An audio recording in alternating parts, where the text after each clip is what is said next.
guys, welcome back to another GJ video review. Today we're checking out this new case from Fractal Design. Now we are lucky enough to be one of the first ever to actually get our hands on this, have a play around with it and actually do a video review on it. So this is the Define S. If you're familiar with the Define series like the R5, it's got very similar outside shape to it. It's got the modu vents up the top, very similar front panel. The size is pretty much identical, but the inside is a little bit interesting. What they've done is they've added some support for sort of custom water cooling. So they've added reservoir brackets to install your standard tube reservoirs, and they've also given you a dedicated pump mount in the bottom as well, which is good to see. So what they've done is they've removed all your sort of traditional hard drive cages and CD-ROM cages. There's no 5¼ inch base for CD-ROM devices or fan controllers, and they moved all your hard drives towards the back. So it supports three 3.5 inch drives on the back side beside the motherboard tray, and it has some SSD supports behind the motherboard tray. So what we'll do is we'll go over this case, check out some of the main features, and then what I'm going to do is install a full system in this. I'll probably do a rigid water cooling loop just to see how the water cooling support went, and see if we can see any other issues with the case. So we'll just jump in now and see how it goes. So coming in a little bit closer, the Define S is very similar exterior wise to the R5. Now if you're familiar with the Define R series range, it's got the very sort of same external features. This top modu vent that Fractal Design has come up with, the front is very similar, and the top sort of I/O panel as well, but it's the interior which is slightly different. Now I would say the interior is more sort of designed for water cooling. So what they've done is they've dropped a lot of the hard drive bays out of the front. They've moved them towards the back, behind the motherboard tray, beside the motherboard tray. So now the actual case comes with no hard drive caddies in the front at all. So that's where you put your radiators, your reservoirs and other devices like that. And I've actually given you tools and sort of brackets to help you customize your water cooling a little bit more, which is actually good to see that they're starting to do that. Apart from that, this is the Windows side panel version. As you can see, it actually comes with this this clear sort of protective cover. I'll actually just take that off. All right, so now I've taken the protective covering off the side panel. You can see straight through. Now it is sort of a straight clear side panel. It's not sort of tinted in any way. So this supports MITX, MATX and ATX. It doesn't support EATX. I've tried to fit a board in, but there's no way at all. The motherboard tray sort of curves around and it stops you from doing that as well. It's got 7 PCI slots on the rear, and it can support 3.5 inch or 2.5 inch drives, either or, and it also supports 2.5 inch SSDs behind the motherboard tray.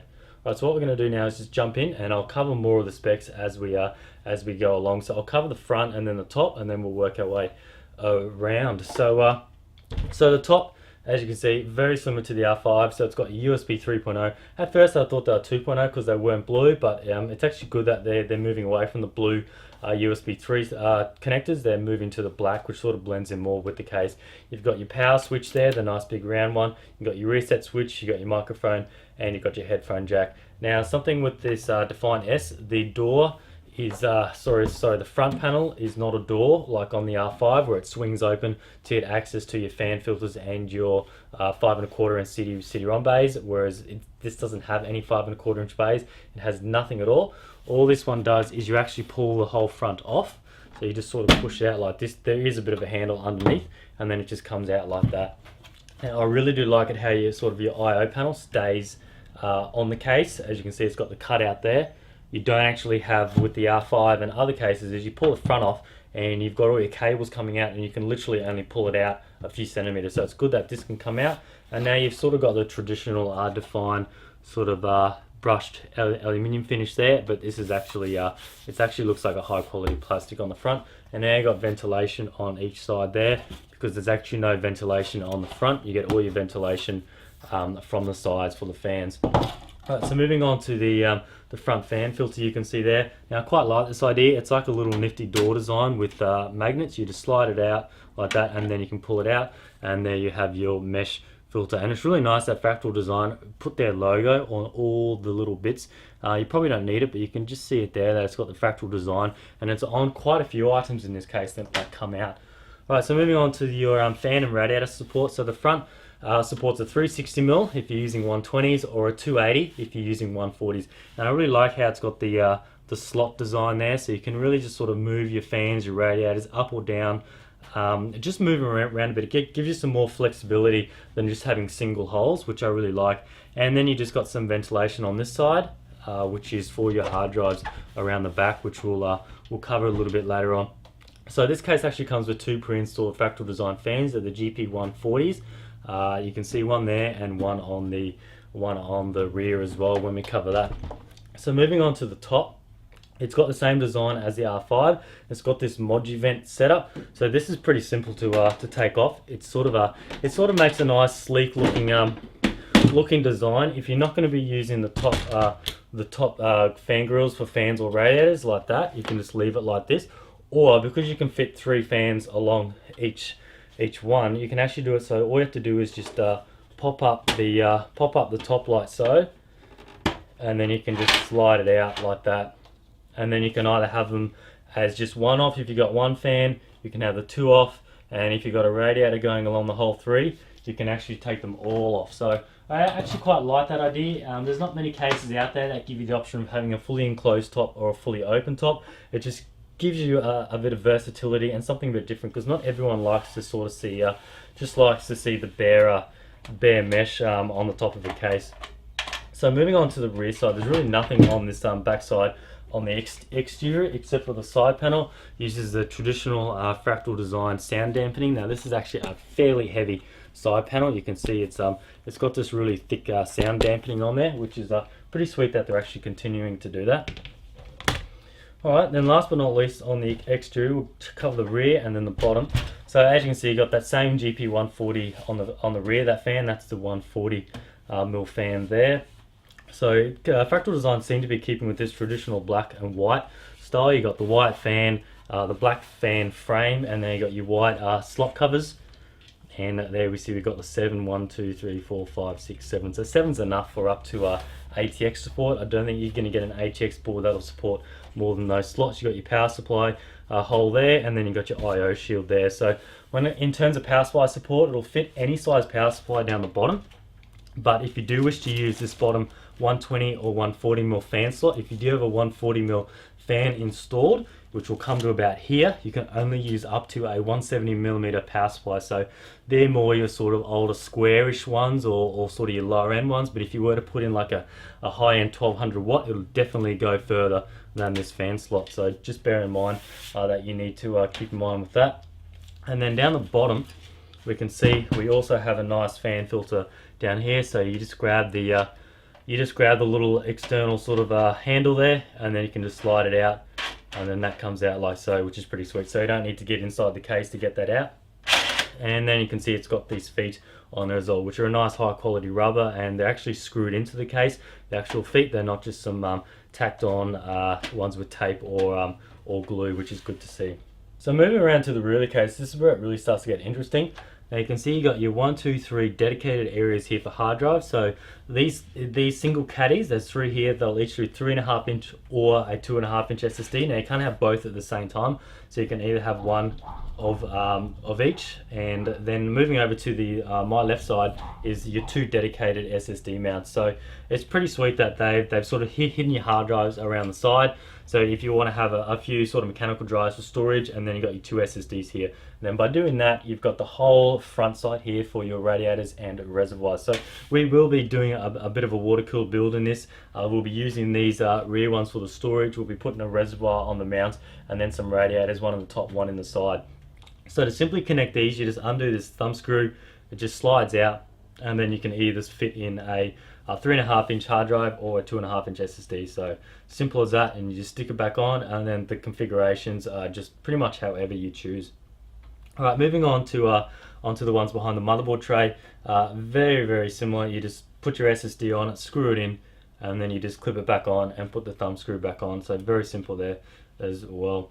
Now moving on to some of the cable management options. Now I do like how Fractal Design do this. They don't just sort of leave you a heap of holes. They've actually included the Velcro little cable ties there. So they've given you a total of 4 all up, and you can see our cable management would be really good in this case. They've already done most of it for you, and then you can actually remove these completely if you don't like them as well. And moving on to the grommets, I do like these grommets. I do like how they're angled. Very similar setup in the R5. They haven't gone overboard with grommets. They haven't given you about 30 all over the place. They've given you just the right amount. And when we do build our system in this, and when we go over it afterwards, we'll have a look and see how well they worked out. Last on this side, I want to cover the amount of room behind the motherboard tray. Just looking at it at this stage, I haven't built in this yet, but just looking at it at this stage, it looks like it's going to actually be really good. There's plenty of room down this side for cables. 24 pin ATX power supply connector will have no worries at all. And down this side, if you're not using hard drives down here, you've got nearly about double the amount of room as behind the motherboard tray. So I should have no issues with that at all. Just some of the last specs before I do put a system in. I don't think I mentioned the top radiator support. So the top can support a 360 all the way along, and then it can support a 420 if you're using the 140mm fan. So I also do like when you are using 120s, that does push the radiator all the way towards the front. So if you are using a relatively thick one, it only comes to this far along the back, so it'll probably clear things like your memory, your 8-pin EPS power connector for your motherboard and other things like that. And then we'll just cover the dimensions. So the height of this case is 458. The depth this way is 520, and it is 233 wide. So I'll probably say, to me, this is a relatively small case. It's actually relatively really light, so you should have no issues taking this to LAN parties and things like that. So that's pretty much it for covering the case. What I'll do now is I'll do a quick build in it. I'll probably do some rigid tubing. I'll do one reservoir, 2 radiators, one on the top, one in the front, and we'll see how it goes. Alrighty, so we've got our build completed over here. It took about 2.5 hours to get to this stage. So what I'll cover on there is more of the water cooling aspect features of this case, because this is sort of what this case is more designed for. It's got some of those included features that the Define R5 doesn't really have. So as I said before, they dropped some of the hard drives and added these nifty little features. So what I didn't cover the first time was sort of what accessories you get and how these features are implemented on the case. I didn't want to go too much in the first part of just covering the empty case, because you probably get bored pretty quick. So Fractal Design have always done a good job with the accessories box. On the back it shows you exactly what you get, how many of each item you get, and as you can see there, clearly each item is packaged, and you can see those two interesting little rails that you get. Now they are the reservoir brackets. So as you can see in the photo, they simply screw onto your most standard reservoirs. Most of them are your cylinder res, and they just use the clamp system. So you have 2 of those. I've just used one for the photo purposes. So you use one at the top, one at the bottom, and then you can see we've got these slits in the case. You can actually slide them up and down into any of those slits. So it does make that quite a breeze. And as you can see, I've installed it in the system now, and this is the first spot I chose, stuck it right there, and in it went straight away. And another good thing, if you are getting stuck with some of these things, you can go to the Define S user guide. It does have everything in there you need to know, and I've also added an area in the back with the additional features like installing your pump and installing your reservoir. So as in terms of the pump mounting solution, all it is just simply 4 holes in the bottom of the case. They're not quite just round holes, they're quite sort of large oval shaped holes, just to allow for different sizes. Now I did use a standard Bits Power D5 pump top for that, and yeah, as you can see, it comes with this sort of bracket. Now I was only able to get 2 out of the 4 holes line up. Now that's not a too much of an issue, but I guess if you were running this for a long time, you'd probably want to definitely use the 4 mounting holes. So I guess it's hard to try and give you 4 holes to cater for every solution. I guess giving you the holes is a start, because you'd probably much prefer drilling a few extra holes to line up in this plate rather than drilling holes in the case. So having those 4 holes there, I guess, is a good start to starting a water cooled build. So moving on to the build I've actually done, I'll throw up some actual photos because they'll be much clearer. And as you can see, I went with the 360 along the top, no issues at all. As you can see by that top shot, there's plenty of room along the top of the case. What I do really like, which I said before, is that you can push the radiator all the way forward to the front. So this allows you for a lot of room along the back. So if you have a large thick radiator, you're going to clear like your EPS power, your DIMM modules and things like that. So that's really nice that they've done that. Then I've opted for a 240 in the front. The only issue I see with the 240 in the front, I've managed to put the fans on the outside, which is the inside of this cover, so there's still plenty of room for airflow. You've got plenty of ventilation on the side here. It's just that if I was to put the fans and the radiator on the inside, you really can see I wouldn't have had any room for this radiator, for this reservoir at all. So they've thought of these features with the reservoir, but I guess it would just be a little bit tight if you were to put, say, a 60mm rad, because this one's only a 40mm. So definitely with 40mm, 25mm fans, you would have been restricting this area for the reservoir. But I do like it how you can pop the fans on the inside. So moving on to some of the other areas on this case. So down the bottom, I used, as I said before, the standard D5 pump and pump top down the bottom, and that fits in there nicely, plenty of room. And then I've just done a hard tubing sort of loop. I've used some red pastel coolant, and it used two Asus Poseidon GTX 780s. Alright, so probably the next thing I need to cover is the rear side. So I did say earlier that there looked to be plenty of room around the backside, but I guess once you really start to chop this up, like with I've used all the hard drive places, except for one.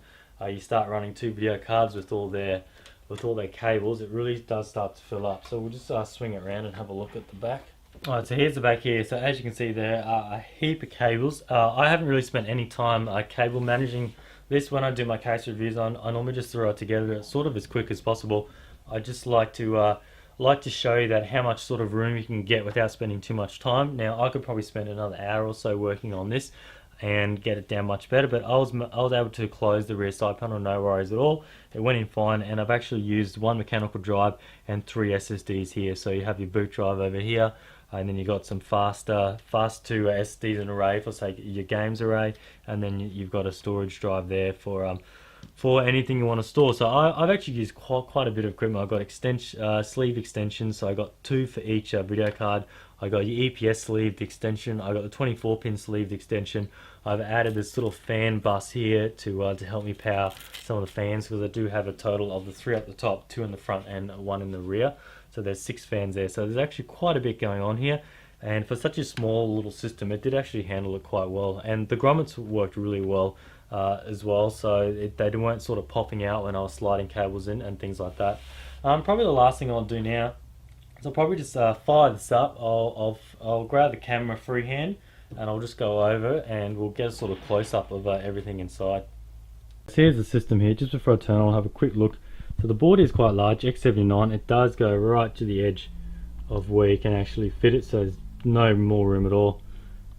2 GPUs. It is a relatively small power supply. It's not one of your larger ones. It is 800 watt though. And then we have the pump mounted down there, and then your reservoir there. So I guess if you had a really nice longer tube reservoir, it would look nice in a system like this. Alright, so turning it on, just a traditional button over here, and we do have the LED there. So I'm not sure how loud this is coming up over here. So it's not too loud. Bear in mind there are 6 fans in this system, and now I just added the LED strip down the bottom there just to give it some nice glowing effects. Alright, so that's pretty much it for this review. I was really impressed with this case. There's pretty much no flaws at all. The only issue, which was the reservoir in the front. If you do want to have a larger radiator, you're going to be restricted on the reservoir mounting in there. But as you can see, I've got pretty much a standard 40mm size radiator there. You just got to put the fans on the outside, and that's pretty much it. So yeah, I really like the top house moving forward. You can fit any size radiator up there, and yeah, overall it's a nice little system, and it'll make a nice little sort of a home PC. Whether you take into LANs, it's still relatively small. It's not like a lot of your larger cases out there. So we'll come to the price point of this. So I've been told that this isn't out yet, but this will be available for 140 Australian dollars. So for that price, I don't think you're going to get a case that has more features than this when it comes to terms of water cooling. As for hard drive support, yep, there's definitely other cases out there that you can get more hard drive supports. Like you can get like an $80 case from somewhere that can give you like 8 drives in the front, but you're not going to have the nice features that Fractal include. You're not going to have the nice SSD removable trays, and definitely not the water cooling features you do get in this case. So But yeah, really impressed with this. I just want to thank Fractal Design for sending this out, and thanks for watching, and stay tuned for next time.